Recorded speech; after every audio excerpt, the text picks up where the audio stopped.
So guys, thank you so much po sa inyong lahat na makakakita ng content ko na to. To God be the glory po. God bless us all po. Ingat po tayong lahat palagi. Araw-araw na tayo malusog pa. Na nakakatawag pa tayo ng ng panalangin, nakakapagsalita pa tayo ng matuwid, nananamnam pa natin ng buhay na pinapahiram sa atin ng ating Panginoon. Amen to that, guys.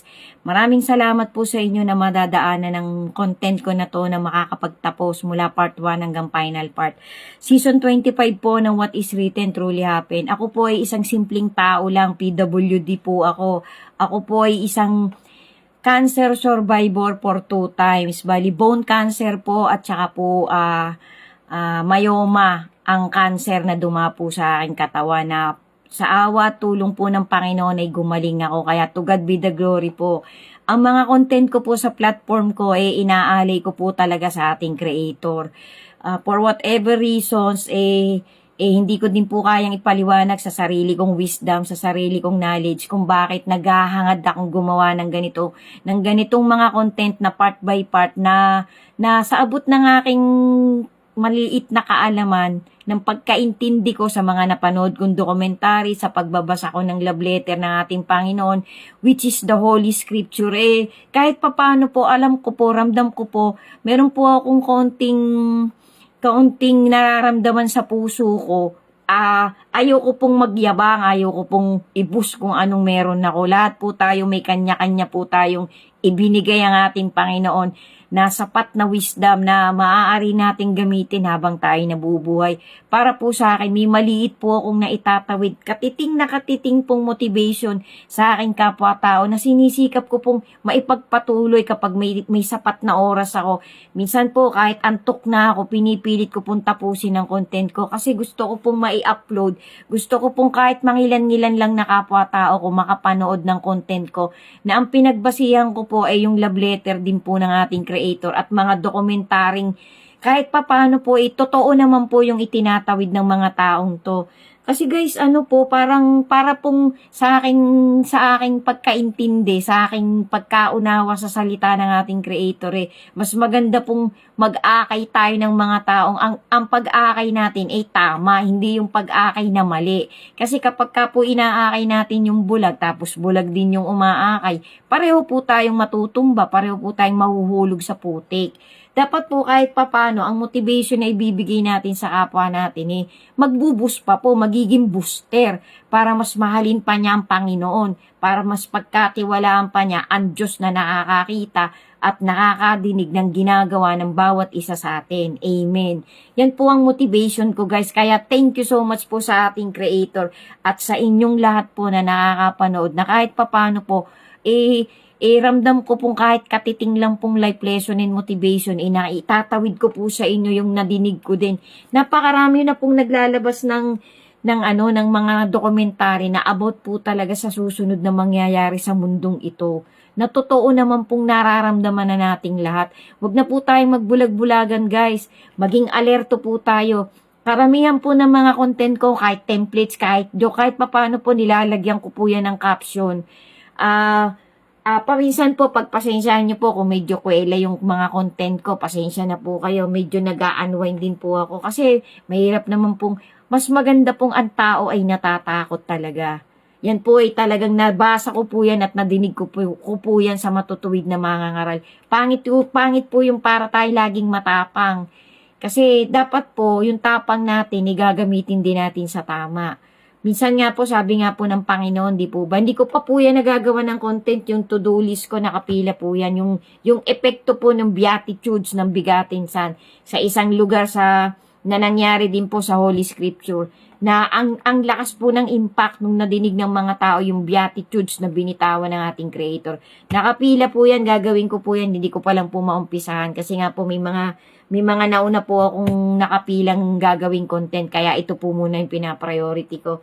Ang sabi din po dun sa napanood kong dokumentary, guys, balik po tayo dito sa context ko. Bali part 3 ng season 25, What is Written Truly Happen. Kaya to God be the glory po kasi po nakakapagpatuloy pa po akong makagawa ng mga ganitong content. Season 25 na po, guys.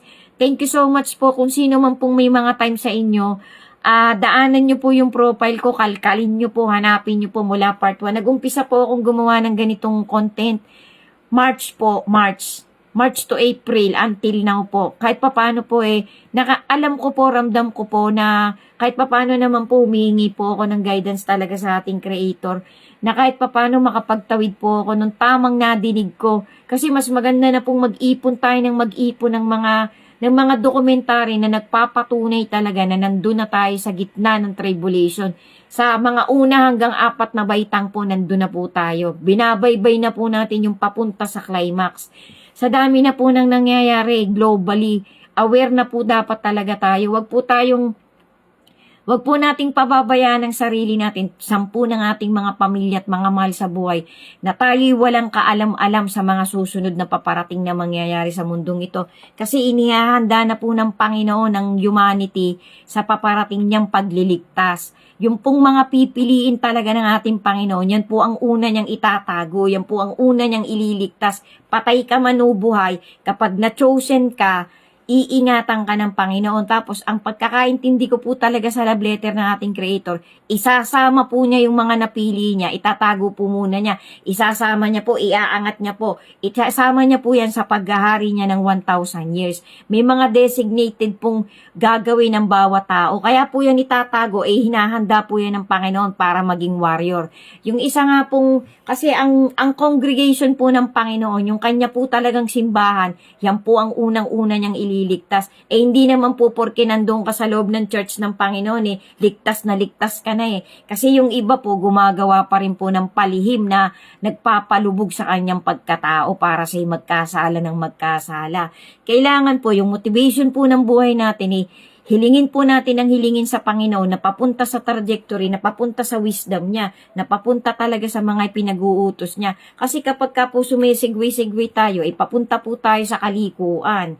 Kailangan po ipadama natin, ipakita natin sa ating Panginoon, mula umpisa ng pagbabago natin hanggang kaduluduluan, tapat po tayo sa Kanya. Although lahat po tayo prone to make mistakes, kasi nandito pa nga po tayo sa mundong ito na punong-puno ng kasalanan. Nandito po yung mga espiritu na nagliligaw sa ating lahat. Kailangan po matibay po ang kapit natin. Kaya po lagi kong pinapaulit-ulit na tibayan po natin ang ating faith sa ating Panginoon. Pero faith alone cannot save you. Yan po ay facts, yan po ay totoo. Matutuwid na mga ngaral po at mga nauna pang propeta ang nagpatunay niyan. Hindi po pwedeng faith lang. Hindi ka po maililigtas ng faith mo lang. Kaya po sinasabing hindi kailangan ng gawa. Kasi hindi kailangan ng gawa na ginawa mong mag-isa. Ginawa mo yan dahil kasama mo na ang Panginoon. Yun po ang facts. Panoorin niyo po yung mga itinatawid ng isang matuwid na mga ngaral. Yan po ang pagpapaliwanag niya na tumatak po talaga sa puso't isip ko.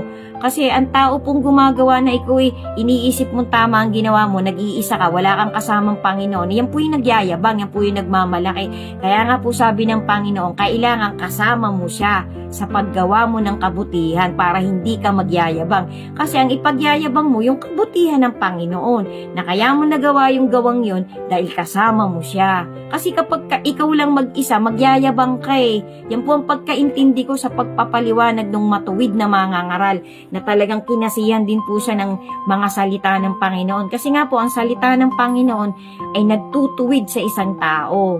Yan po ay facts na facts po yan. So ito nga pong content ko na to, pasensya na po kayo, mahaba yung intro ko, part 3 na po to. Tungkol po ito dun sa mangyayaring 3 days of darkness na talagang nandun din po yan sa Holy Scripture, hindi ko na lang po matandaan. Palagi ko po nandun yan sa Peter, tsaka sa Mateo, tsaka sa Revelation. Hindi ko na po tanda kung anong chapter Sundan nyo pa po guys, maraming salamat po talaga. Kung sino man pong magpaplanong magpuso ng mga content ko, tapusin nyo po muna mula unang segundo hanggang sa huling segundo para po mabilang. Anyway, thank you so much po kahit pinanood nyo lang. Maraming salamat po. Magmadali na po tayo guys. Gumawa na po tayo ng motivation na malulugod ang ating creator, hindi ang ating sarili. Hindi ang kung sino pa man, kundi yung nandun sa itaas. Kaya to God be the glory po. God bless us all po. Ingat po tayo palagi. Patibayin pa po natin ang faith natin. Sundan nyo pa po yung susunod na part. Bibilisan ko po to para mabilis matapos. Amen. God bless us all po at ingat po tayo palagi. To God be the glory po.